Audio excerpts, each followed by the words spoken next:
It's an opportunity to be here. I want to welcome everyone that is on this call. It's an awesome opportunity to be here. Again, I say it's an awesome opportunity to have you on this call.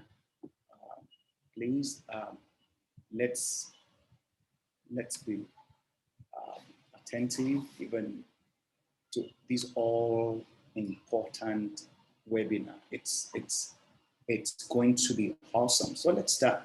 Let's roll. Let's start. As we enter into the next thing we ought to do.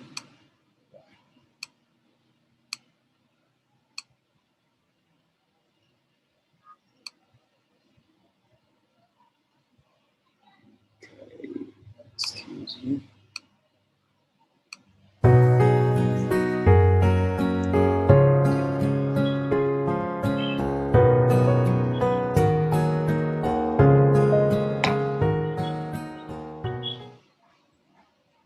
Okay, for those who are joining just now, I welcome you. And for those who are already on this call, I want to apologize because this started a bit late, but we are rolling all the same, and you will receive value, I can assure you, by the time we finish this webinar, you are going to receive value for your time. Okay. Permit me to share the slide we will be using so that we will roll on time. All right, we will be looking at sales winning strategy. That's what we'll be looking at. We will be looking at sales winning strategies. We'll look at 5 basic winning strategies for your sales endeavor. My name is Olakanmi Amoo-Onidundu. You can call me Coach Komi, or some people call me Rev. My little background for those who don't know me, I've been in HR, business transformation, consultancy, media, journalism for about 31 years, or so. I sit on the board of 2 companies today. One as a chairman, the other as an independent director, and I was a former chairman of one of the professional bodies, CIPM, Untitled Chapter. I sat on the board of the highest, advertising, regulatory body in Nigeria for about 4 years, and also I was a former Assistant Secretary General for your state NUJ. I've been enjoying what I'm doing, and recently I wrote a book called Selling Skills You Incorporated. That's a book you see here. All right. If you want a copy of that book, please just get in touch with my phone line 0815-706-3773. Again, 081-570-570-6377. Okay, you can just get in touch with that if you want this book. And so I will be focusing on just one aspect of this book that talks about some strategies into sales, and expanding also beyond even the book to give you value for what we're going to do today. What do you expect to take out of this webinar? What do you expect to take away out of this webinar? There are several things, but one of the most important things will be that at the end of this webinar, you will understand even this 5 winning sales strategy. That's awesome. You will understand this 5 winning sales strategies that the gurus in sales use to win time and time again. Now we will look at that.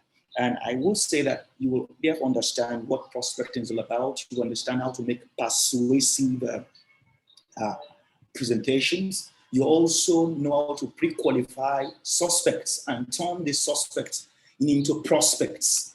These are terms we use in marketing communications. We have people we call suspects, we have people we call prospects. You know how to pre-qualify your suspects and turn them into prospects. You also know how to handle sales objections, and also you will be giving tips for successfully closing sales. Don't forget, it's all a wasted effort if at the end of the day you don't know how to close your sales. Okay, that closing sales. So I will say, first of all, starting with prospecting. We'll be starting with what I call prospecting. What's prospecting all about? Okay, we'll look at that, and we will look at some other things about prospecting. May I say this? Prospecting basically is about making outbound calls or sending outbound emails. Okay, making outbound calls or sending outbound emails, to leads in the hope of creating opportunities for those you call your account executives who will manage the accounts once they come in. So it is like going to fish, okay? Preparing your hook, line, and sinker, preparing the right baits, okay, and looking for the right spots to catch so as to begin to bring in even the fish. That's prospecting. Okay, going out early, looking for the various ponds, looking for the various locations where there are the right kind of fish you want to fish. You will identify whether it is mackerel, it's sardine, whatever kind of fish. You know where the ponds are. That's prospecting. Prospecting, therefore, is about developing the pipeline of potential customers. Okay, to develop a pipeline of potential customers so that you can always even get in touch with them whenever you need them. And this helps the sales team to identify, and to qualify and to prioritize sales opportunities, so as to determine whether these sales opportunities can represent potential new customers, okay, and so yield new streams of income and revenue, from for the organization. So that's what prospecting is all about. So it's if you can just use one word, going a fishing. Okay, looking for where even the kinds of customers you've identified as your own target audience, target customers are. Okay, so I would say it starts from knowing where to look for the suspects and how to identify even your suspects. Okay, then you must understand that there can be two kinds of markets when you are looking at going for suspects. Suspects are people you have not you have not converted into prospects. Prospects are people even who you have identified that these fit the profile of the people I want to sell to. This fit the profile of people even I desire to add to my clientele or customer base. That's when they become a prospect. But before you pre-qualify them, they are still suspects. They are lying there. They are for anybody. They are unmarked, so to say, and that's why they are suspects. Okay, so knowing where to look even for these suspects before you can mark them and qualify them to become prospects. You have two kinds of market. One is the warm market, the other is the cold market. It is easier to fish in the warm market because it's like your low-hanging fruit. This is a market that you are used to. You don't need to do much introduction of yourself because they know you. You have a reputation already in this market. That's why it's warm. But the cold market, you will need to eat up. You will need to introduce, you need to do a lot of things because you are unknown in this cold market. Okay, so your warm market may be your family and friends. And it is said, particularly in network marketing, that the easiest way to start network marketing and not be discouraged is to, first of all, go to your warm market. People who know you, people who trust you, people who have an antecedent about your integrity. They are your low-hanging fruit. These are the people you must first of all go to. Okay, and it is a rule in network marketing that don't go to the cold market. Don't just go in the broadcasting, casting your seeds wide and far until you have learned even how to manage your warm market well.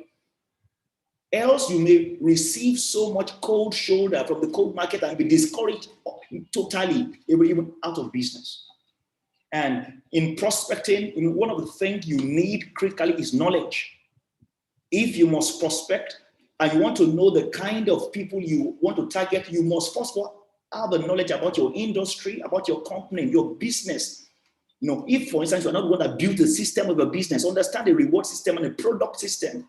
Understand the target market, even that kind of industry and organization you will have as their bullseye. This is important. Knowledge is critical. Knowledge is critical. Very, very important in prospecting. Okay, defining clearly the target audience, even that consumes your kind of product or services. Okay, this is very important. The second thing that is important in prospecting is the use of your common sense. Okay, it is said that if it were sense was really common, as we do say it, everyone will possess it. Maybe or maybe not, but you must use your common sense. Part of using your common sense is asking yourself questions. By asking the right questions, you get the right answer. And the degree and the quality of the questions you ask will determine the degree and the quality of the answers you receive. Ask a question like, am I tapping into the right industry? Am I tapping into the right people? Am I tapping into the right market at the right time and the right place? You must query time and time again. If you have been knocking the same door and it's not opening, you must ask yourself time and time again. If it's the right door, stay at it, don't quit. Then you must ask yourself in prospecting, are you introducing yourself in the right way, in the right manner? Are you using the right words in making those calls, or you are using negative words? You are using words that is turning people away. What about your tone of voice? You must ask yourself questions time and time again. That's why you must have a playback of every prospecting activity to evaluate and to query whether you are doing it right. Ask yourself, are you closing your conversations of prospecting right time and time again? How can I do it better? Ask yourself, are you asking the right and to the point questions, or are you going round and round in cycles? Could you have done it much more concise and much more punchy, and yet it will save more time and achieve a better result? Ask yourself. Another thing, apart from knowledge and common sense, that you must have in prospecting is the issue of networking skills. You must have good networking skills. How do you start networking? How do you sustain conversations in networking? And how do you sustain the communication channel? Networking is not just meeting people. What happens 24 hours after you've met that person? You must understand that to put your memory in the mind of the person you met for the first time.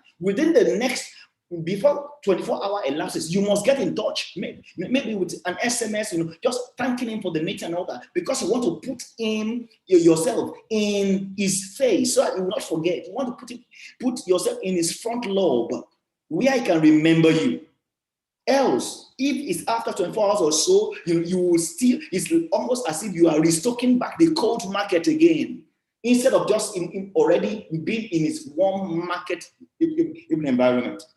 This is very, very important. So I said in prospecting, you need common sense, you need knowledge, and you need good networking skills. It is important. You need good networking skills. This is very important. All right. So maybe in another webinar, we can drill down on networking itself. I think I have a video on networking even on one of my YouTube videos on my channels. You can check Olakanmi Amoo-Onidundu on YouTube. The channel you can check out for networking skills. I think I have one video, but we can do even a repeat edition at one other time. So I'm saying one of the winning skills that will distinguish you from the rung of the ladder, okay, in selling, is you must improve your prospecting skills. The skill of opening the door, the skill of identifying even which market to go, the skill of generating even leads in the pipeline. If you're an HR person, for instance, you don't wait until there is a need in your organization before you have potential candidates, even already in your pipeline, potential talents. So it will therefore shorten your time to fill the positions whenever there is a vacancy. This is where network, because you have prospected, you have done prospecting enough. You have, through your networking, you have met people. That's why I say in HR, for people in HR, I said, you don't go recruiting, you recruit as you go. That is prospecting. Everyone you meet on the way is a potential candidate for your business. Be cordial, be good, exchange cards, exchange information. Let these people be in your memory and work on how you can be in their memory, so that when there is a need for you, they will remember. and you can get in touch with them easily. This is all about prospecting. And you must understand that everyone in life needs to have this skill, because everyone sells in life. Even the little children we have at home sells to their parents because they want your attention. They want you even to buy something from them. Some people want you to buy attention. That's why children cry. They want you to buy, to give them attention. Okay, so they want to buy attention from you. The exchange of value is what you will give them when you buy that attention, whether it's their food, whether it's their milk, or whether you carry them in their hand. Everyone sells. The husband sells to the wife sells to the husband. Everyone sells. So selling is not just for the marketplace, it's an everyday life. We sell. And that's why you must take what you are listening to in this series very important. The first winning skill that separates you from the pack of those who begin to declare, I don't like selling. If you don't like selling, the degree to which you master your selling skill is the degree to which you will be distinguished in life. Is the degree to which you will attract value in life. Is the degree to which even people will recognize you, and even the degree to which you will make money in life. Selling skill is critical. It's critical. And one of the key selling skills is prospecting. Prospecting. Don't forget, I said, don't go selling. Sell as you go. So begin to put your Rolodex, your file of people that you have met together. One day you will need them. Stock the relationship. It's not just starting relationship. Learn how to sustain conversations and sustain communication channels. You may need those people one day. This is all about prospecting. The second thing, the second skill and the second strategy after prospecting is the presentation. The presentation. Okay. In the presentation, don't forget there is the verbal and the non-verbal. The non-verbal is the first impression of your appearance. If you look like a riffraff, indeed, it is that impression that will stick in the mind of the person even you are meeting for the first time. And that may affect their perspective of you. They must first of all buy into you before they buy into what you want to say.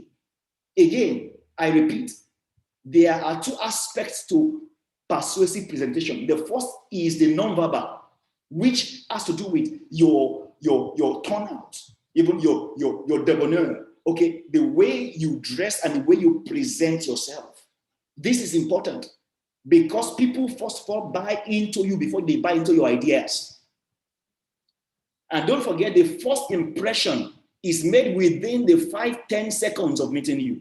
So put your best foot forward. Be organized. Be organized. Organize your life. Look, for instance, at the audience you are going to meet or to prospect. Understand even their estimation of perception of an exceptional salesman, and dress for the party. I mean, dress for the occasion. Dress for the occasion. Don't underdress and don't overdress. Just be at the average. But connect with this non-verbal body presentation. You can't dress like a riffraff and want to come and present maybe a financial product. They will be asking you, the question that will run in the mind of the audience, of the prospect is, you yourself, you don't even look the part. Can I trust you with my money? So you must dress the part. You must be organized. Okay, the way you present now, beyond nonverbal, your body cues, okay, now has to do with also, don't forget, in prospecting, I've said knowledge is critical. Now, the way you begin to dish out the knowledge, the way you begin to present, you must master in sales. This second winning strategy of sales, you must understand that there are sometimes when you don't have a lot of time, you must master how to give 2-minute speeches. We call it elevator speeches. An example of it, if you meet the world richest man in an elevator going to the maybe 100th floor in Burj Khalifa in Dubai, and it takes just about 1 minute or so for the elevator to reach that topmost floor, and you have an opportunity of a lifetime to pitch your business to him in just that 1 minute. Can you do it? Okay, this is where that you must learn that skill. You learn it. You must learn the 6 C's of communication. You must in your presentation must have a customer benefit focus, not on yourself. In that 1 minute or so, you must sell this benefit to him immediately. Clarity is the second thing. Concise. You must be consistent in hammering even that benefit to him, so he sees you as a solution provider. Then with confidence, and be creative enough to quickly even make use of the situation to present that information in the time allotted to you. So customer benefit focus, clarity, conciseness, consistency in driving up your point, confidence, and creativity are what I call the 6 C's of communication that gives you persuasive presentation. Don't forget, your presentation must always drive home value that the customer or the prospect should expect if they listen to you, if they buy that thing from you. You must be able to think on your feet. Linus Pauling said the best way to get good ideas is to get a lot of ideas. Get a lot of ideas, read a lot of books, practice it several times, then you'll begin to flow ceaselessly with the best way of presenting. In your presentation, there must be a right angle, a wow statement, and a hook. The wow statement is something that will make you to turn and give you attention. The hook is when you use facts. You use quotable anchor even for it. Those are the things the prospect will be remembering concerning your presentation. There must be a way of wow statement and a hook in whatever presentation. For instance, in this presentation, I've given you 5 major things I want to look at. I said you must look clearly even at prospecting. You must look clearly at persuasive presentation. You must look at how you can pre-qualify suspects and turn them into prospects. You must look at how to handle sales objections, and you must look at how to close sales. So these things must ring in your head. Okay, so you must organize your thinking so that the prospects, the clients to be, can follow you, okay, in an orderly manner. All right. So persuasive presentation is very important. Some people are good at prospecting, but they are not as good at persuasive presentation. You must understand where your strength is and where your weakness is, and improve on your weakness. Why not backing down on your strength? You must do a SWOT analysis for yourself to understand where your strength lies.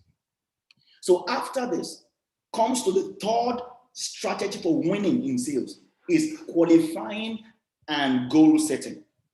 You must go out on a daily basis, on a monthly basis with what is your goal? What size of portfolio do you want to build in that month? How many suspects must you turn into prospects and turn into customers to meet your sales target? You must, without a sales target, it doesn't drive you. But before you can turn your suspects into prospects, you must qualify them. You must be able to identify. You don't stay with time-wasting suspects that does not have even the quality of prospects. I will use what I call a BANT, B-A-N-T framework, BANT framework, to guide you in pre-qualifying your suspects into prospects. Number 1 is budget. Number 2 is authority. Number 3 is need. Number 4 is timing. Under budget, I'm asking, can they afford the product or service that you are selling? If they cannot afford it, it may be a time wasting. They may be time wasters.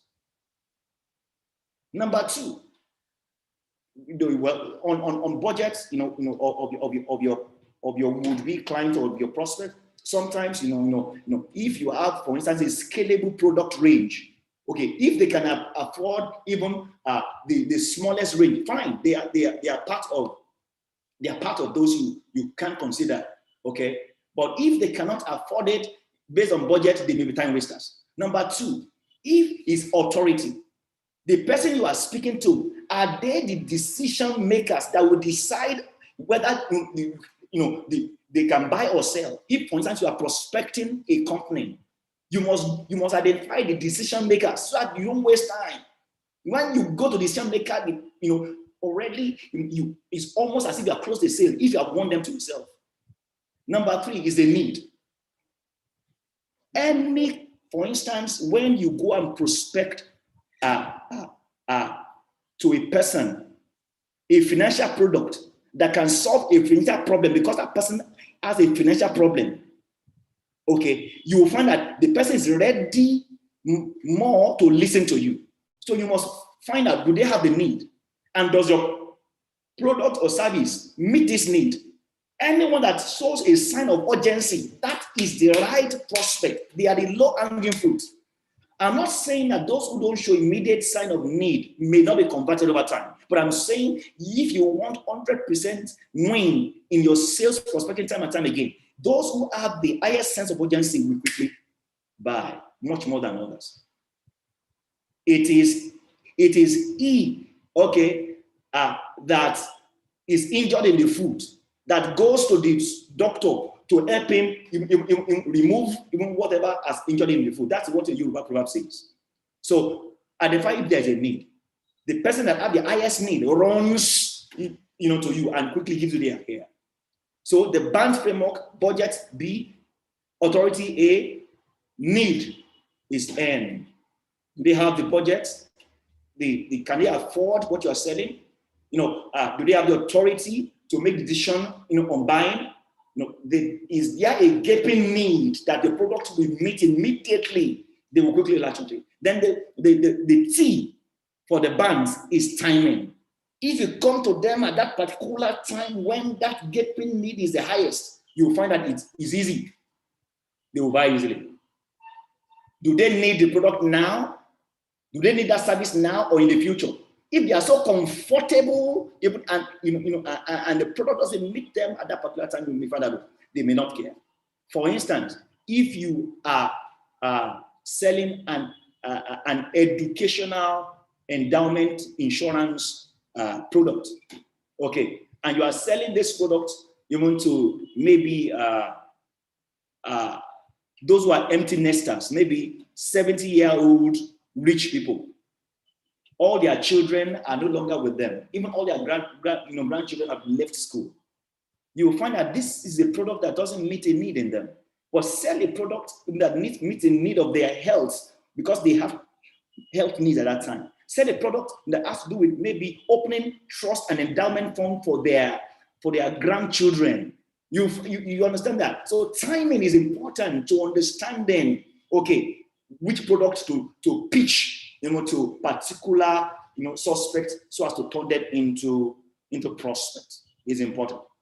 Then apart from this, don't forget the first thing we said, you must understand prospecting skills.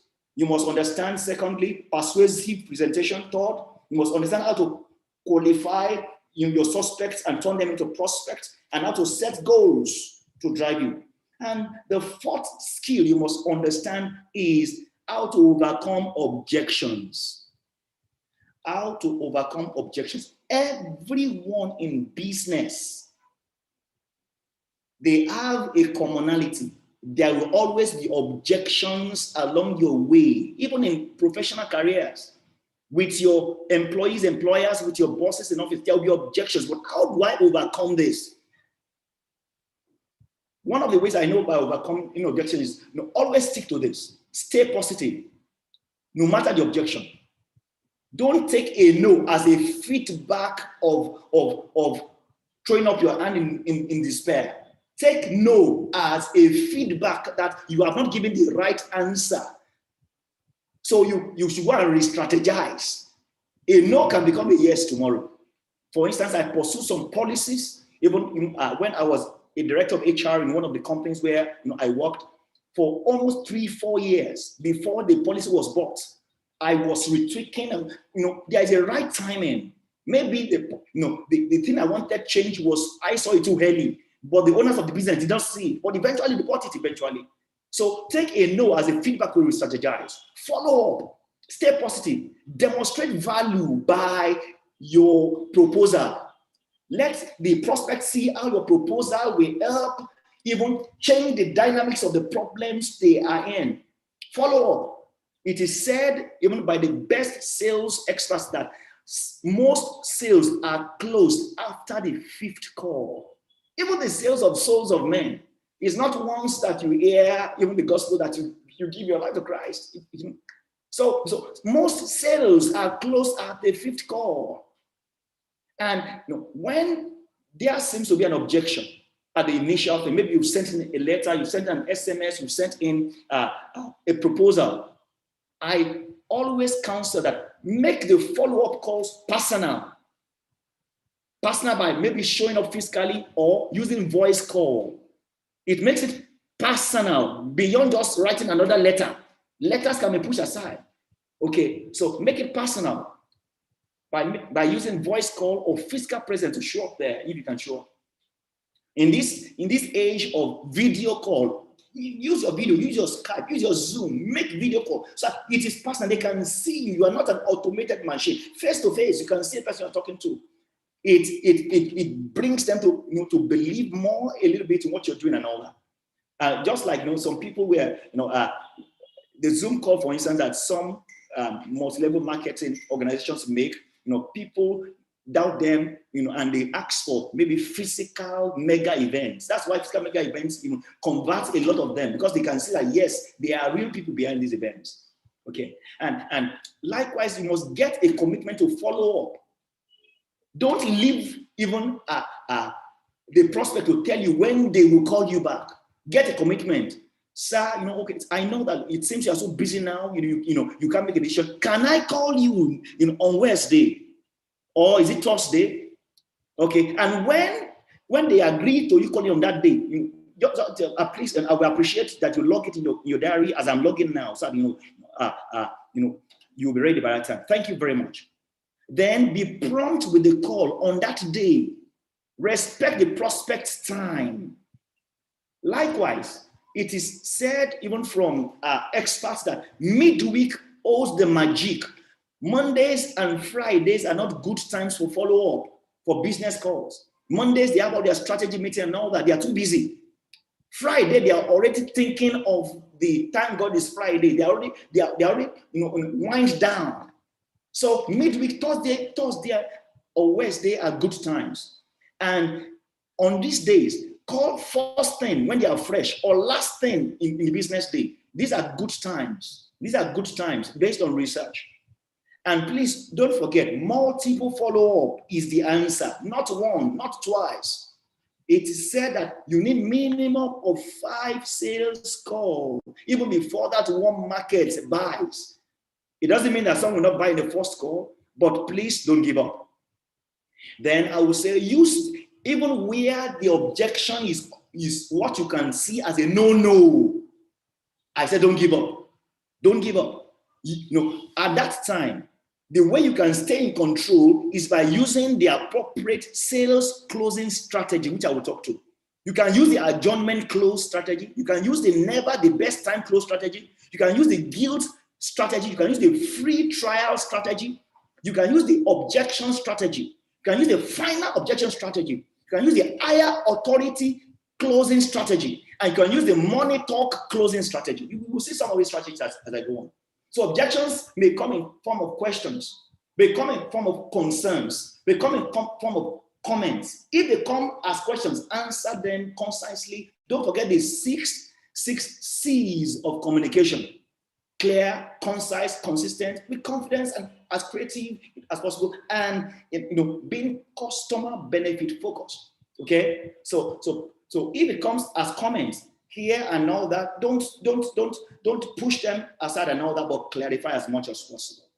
Okay, all right.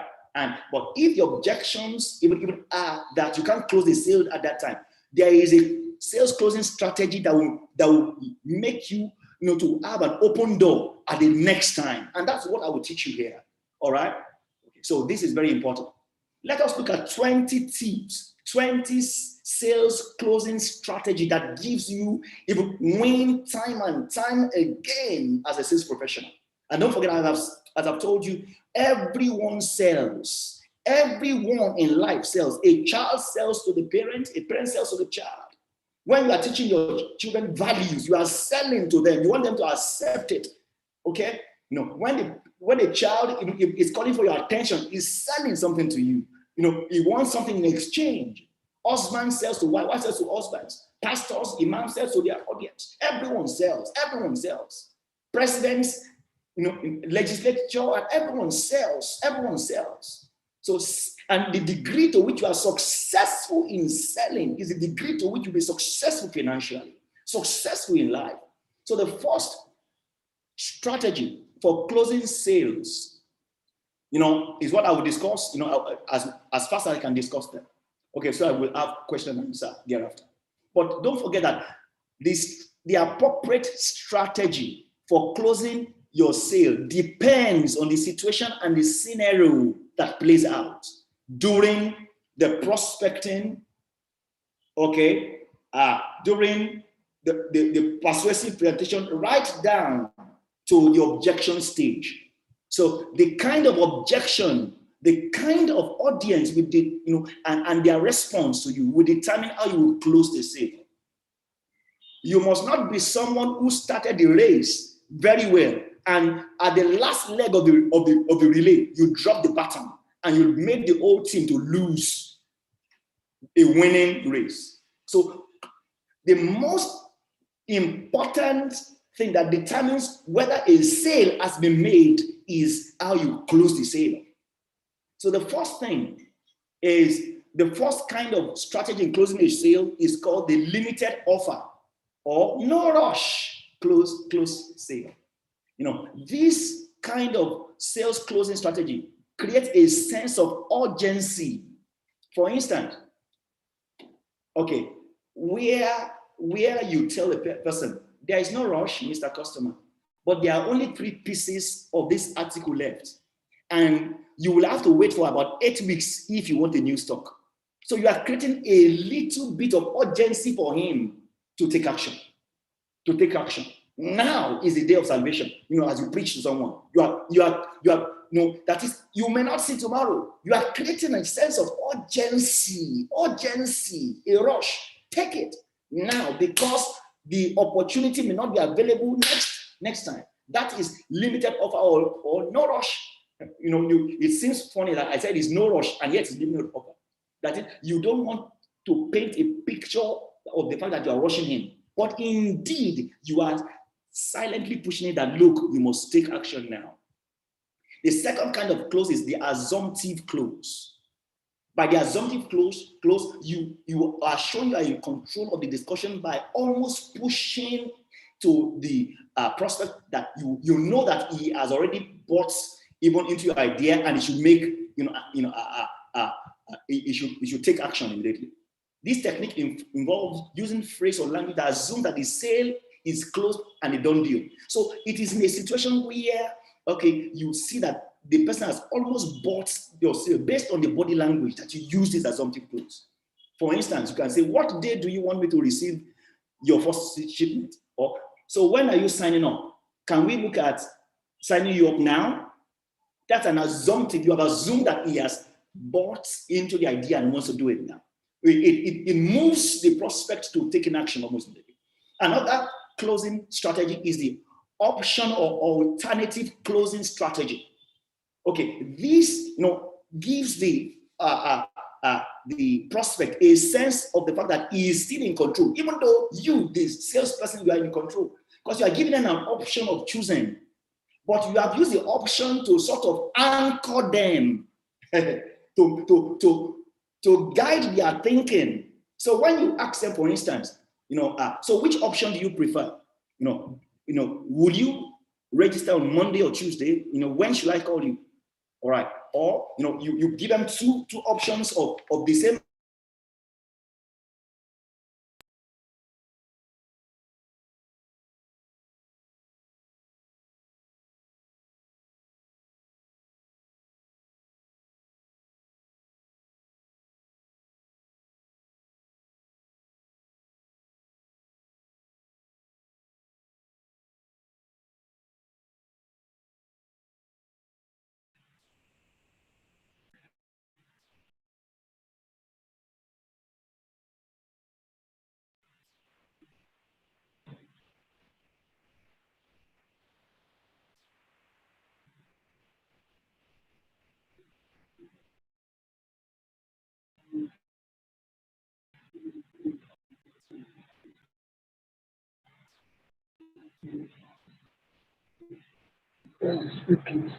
Go.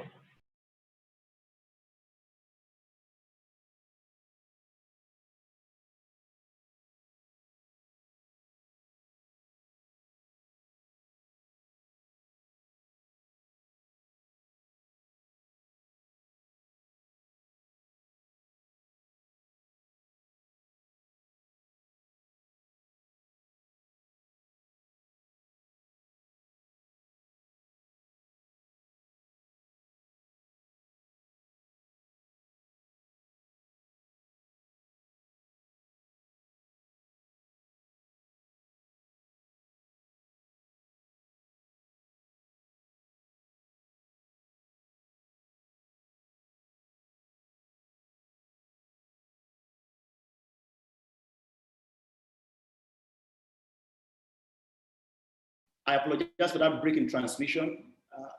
So sorry. So I was, okay, thank you. So I was on the aspect of discussing the strategies of closing a sale. And I said, whatever strategy you want to use to close a sale is dependent upon the scenario of objection or the scenario that played out in, as you're trying to close that sale. So let me share again my slides so we continue from where even I stopped. And that's the strategy 3, giving options or alternatives. I said it gives a perception of the fact that the audience or the prospects now, don't forget, you have moved him from suspect by pre-qualifying that's the right kind of person to buy. He has a need and all that. So, and you moved him to being a prospect from being a suspect. And because the suspect, some scenario played out based on his body language and even his answers, you will know the kind of objection is bringing out and therefore also how to close the sale. If it's someone, therefore, that shows that he's looking for alternatives and all that, he has deep pockets and all, give him a spread of all the options and the benefits of all the options. Okay? So there is also what we call a suggestion clause. This is used in a situation where you have had a good rapport with the prospect and they see you as a trusted expert, so you can suggest. Else, if they don't see you as a trusted expert, people that can give them advice, don't suggest to them. Don't use this closing strategy. So once there are people you are close to, they're in your warm market, they see you as a trusted expert, you can suggest. For instance, you can close it based on what you have told me about your operations. I will suggest you receive your orders on Friday. Based on what you've told me about even your financial need and all that, I would suggest that you sign up now. Okay, does that work for you? So you are still putting in their mind as if they are in control. You're asking, questioning, our strategy is so important, okay? So don't forget. Let's look at the 5th one. There is what we call the 1, 2, 3 close, or the summary in trilogy close. Okay, when, for instance, you said, we'll give you this, we'll give you that, and we'll give you the other. Or this product is cheaper, faster, and more reliable than competition. Okay, or cash FX, as almost proven to be consistent, reliable, even and trustworthy. Okay, it resonates. People think, the trilogy kind of thing is almost natural to the nature of man because man himself is a trilogy, so it appeals to man. All right. So this is a general. This one can be used in general scenario, regardless of the type of situation you are facing. Then there can be the adjournment clause. When do we use adjournment clause? When it is clear that even this prospect will not buy now, but you still want to be in control of the situation as to determine when next to meet, so that you are leaving an open door even ahead of the time. So you use the adjournment clause. You are setting up a positive exchange to buy after thinking deeply at the product. This is best used when you are able to set up the next meeting. For instance, you can adjust. Okay, I'm sure you must be tired now, and you can't make a decision about what I'm telling you. Can we meet again tomorrow or Thursday? Which one plays out for you? So, but you will be losing control if you said, what time can we meet? That is a bad close. You are giving control to your prospect. You must always gently suggest as to be in control of the timing so he opens up. Another kind of closing is affordable close. Okay, you give affordable close by structuring, in the payment plan for them. Okay, if you buy now, if you buy now, you have a major discount. Like how much can you pay now? Even if you cannot pay the whole price now. Okay, like you really want a 10,000 package, but you can't buy it now. Okay, you can. Why not start from 1,000 and you build up even as the income comes? Is that okay with you? So that's an affordable close. Okay, all right. Then there is a balance sheet close where you give them the pros and the cons about the product. You are leaving a perception of being balanced and fair in the mind, balance and fair in the mind of the prospect. Okay. Well, I just tell you, in Cash FX, I can assure you that you become a millionaire in 2 weeks. It doesn't offer you more the Ponzi's offer like a 2,000% in 1 week. No. However, it offers you something that is consistent. It offers something that you can look forward to build a legacy account for your children. It offers you something that will make you have rest of mind consistently, time and time again. Okay, so that's the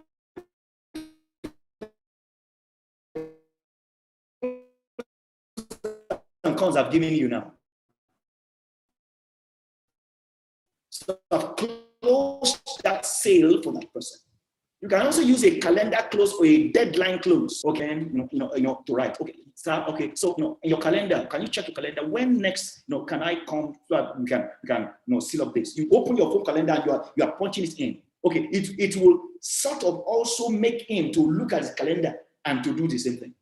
Okay, it's called a deadline or a calendar close. Another closing technique is called a companion close. For instance, two people, or you are pitching to a board of directors. On the board of directors, you will find some people have the body language, of already encouraging you to go on. They have already bought into it, but maybe some other people at that board meeting are highly antagonistic. So you use the people whose body language shows that they are bought into it. Okay, to sway even the discussion and close with that. Or a man and a woman comes to buy something from your shop. Okay, the woman is not the person that needs the thing. But our body language is much more relaxed and positive. You can use as good day, madam. I like how you I escorted daddy to the shop today. You sure you will like how this clothes will look upon daddy when he wears it. And most like daddy has been food dragging to buy it. And if the wife, yes, I really love it. Darling, take a second look. It can sway the whole thing. Okay, can sway the whole thing. So that's called a companion sale. A companion sale. A companion sale can also, can be done in several ways. Another is a complement sale. For instance, a scenario where the prospect has been boasting, he knows much about this. He has done network marketing for 48 years. So you can use the complement sale. Okay, it's like speaking to his ego, but not pulling him down. All right, massaging his ego in one way. Well, with your experience and expertise, you have seen a lot of Ponzi's and all that, and so I know you will know that which is real, and that's why I'm bringing you this. Please take another look at this, and you can summarize again. Because you have revered and show respect even to him, not minding even his kind of arrogance about he pulls down the guard and maybe listens to you.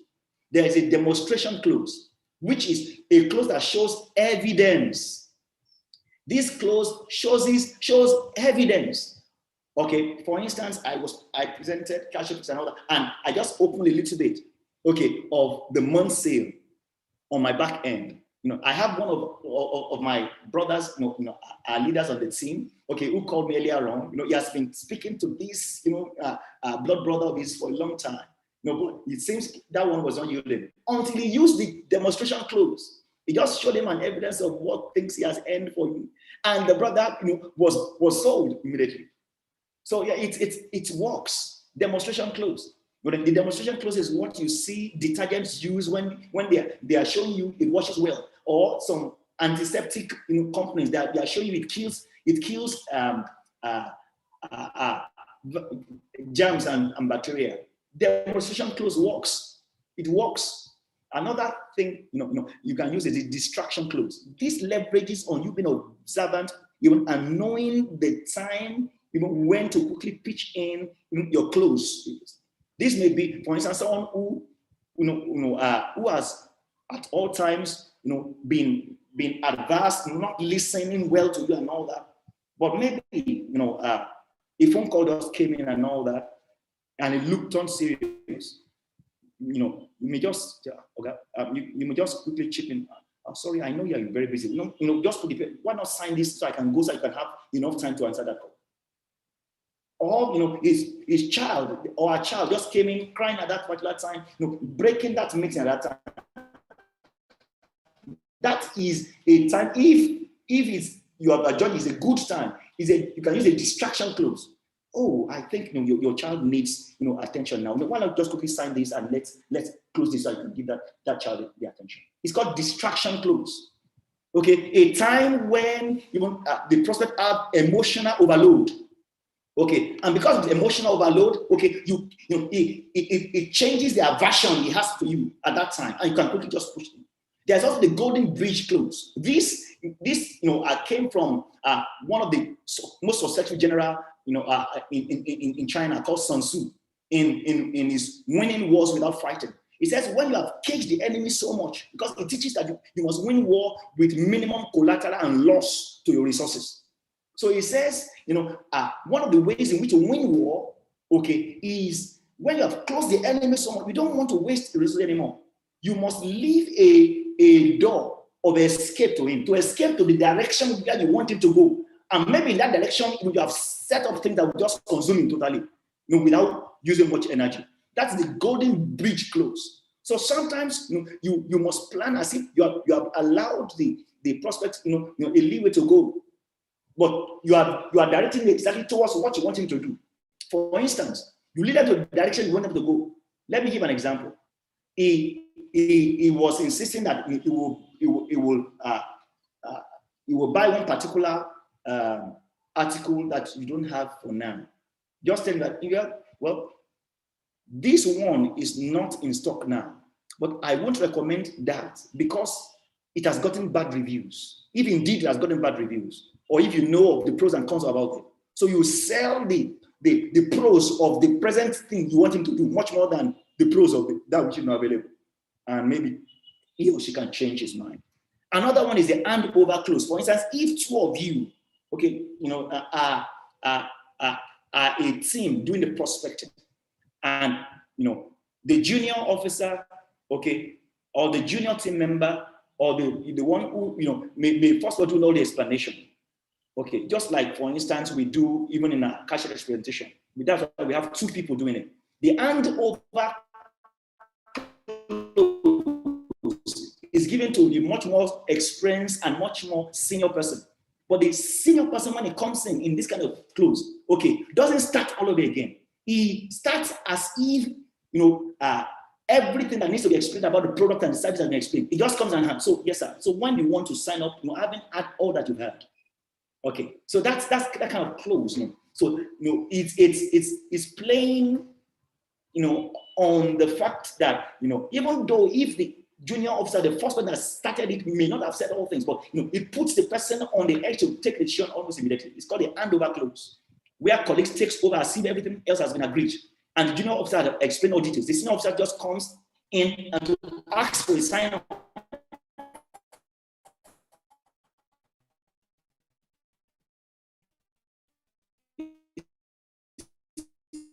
It's called the handover clause. It's powerful. What people do humor clause. In most cases, when you make people laugh and relax, okay, they are much more predisposed towards buying what you have. Okay, so you can use the humor clause. This is useful when prospects are in a tense situation, and when they are tensed, don't forget that they're not predisposed even to listen to you. All right. So make them relax, make them happy, and probability of being less objectionable will be there. Laughter endears if done appropriately. For instance, you may say, if you buy this now, you will make both our wives happy. Your wife will like that on you, and my wife will be happy that I brought money home. You've lightened the environment, you've lightened the atmosphere. Another close is never the best time close. Maybe the prospect is, whenever you sell, the process is always forming busy. No, it's not the right time. I cannot do that now. Okay, that is how you, in the first call, in the second call. So you can use the never the best time close. You must let the suspect see his delaying tactics as a value destroying procrastination. You must emphasize and sell the opportunity cost. Don't forget, opportunity cost is what you are suffering as a loss for not taking that alternative. Okay, because opportunity cost is the cost of what has been forgone. So if they are not taking even a buying decision there, show them the opportunity cost. For instance, you can say, leaving this till next year means you have one less year of potential profits. And look at what you will have lost. For instance, this year, the profit for 2020 was 329% growth in cash effects. So if, for instance, you delay one month in this year, going by the trend of last year, that means you will be losing about 30% already. So you are showing them the opportunity cost. And that means you are telling them if they latch in now, they are able to save the opportunity cost. So you show them that.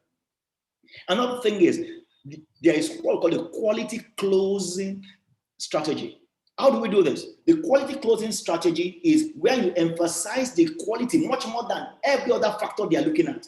They may be looking at the factor of price and all that. You emphasize, if that is where you use this where the prospect is so much price sensitive. So you emphasize the quality. So for instance, if you try this, you will never want another brand again. Okay? And what you're saying is the truth, because your brand, don't forget, we start from knowing your brand. You know what your brand can do. Okay. So it reframes price over time. Because it's so expensive. But you now show them even over time that you see the expensiveness over time will be paid up for longevity of use because of the quality. Then you can use also the shame or the guilt clause. Okay. For instance, someone who is highly placed, you can show them how unfashionable or antisocial, okay, the option they are going for, but in a very, very respectful manner. May say after 5 years of using this particular shoes, you will agree with me that you really deserve a new one. Your stature, your stature in the society deserves much more than that. It's called a guilt or the shame strategy. Okay, all right. It's in a counseling session, for instance. Okay, you want that person to buy that he must transform himself from maybe smoking weed and all that. You can use this shame strategy. Bringing to the fore the fact that his father is responsible, his parents are responsible, and he, the kind of respectable background he comes from. Such a lifestyle must not be out of them, because so you are using a shame strategy. So we use all this strategy to sell at all times.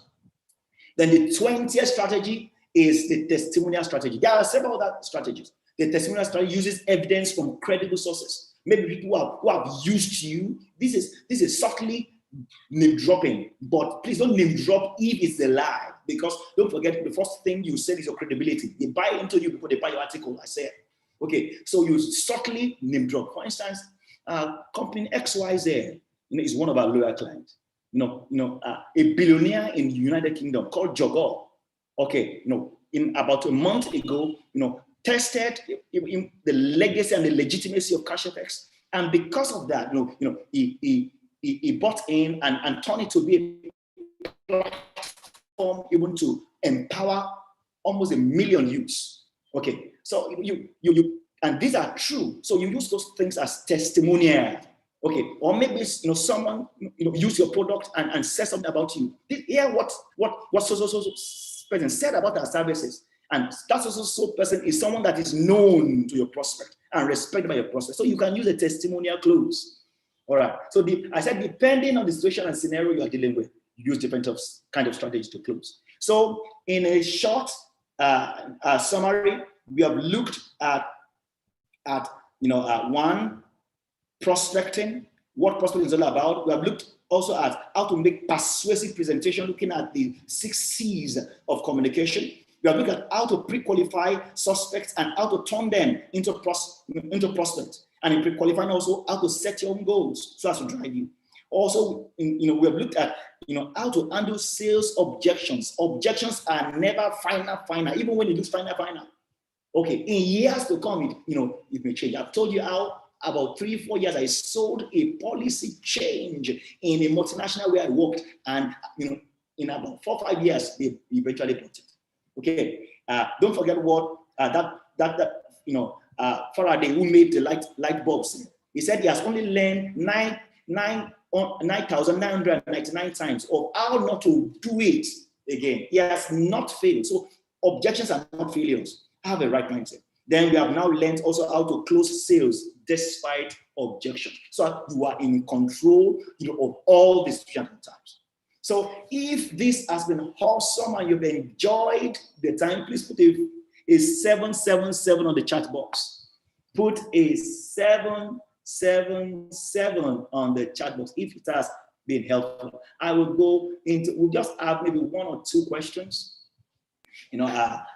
Before we go into the other aspect of business that we have to do, for our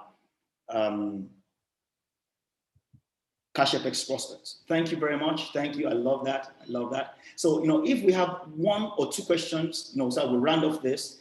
Please, so we won't look as if we didn't ask questions. 1 or 2 questions. The first hands up.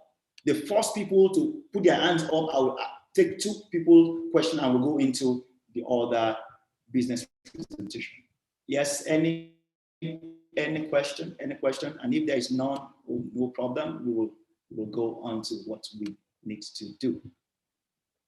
Any question? Or you can unmute and quickly, the first 2 people, and we'll go. Any question? And I want to say that this is on YouTube, so it's live. So please, you can get this on YouTube. I want to say thank you for your time. Yes, I've seen Mr.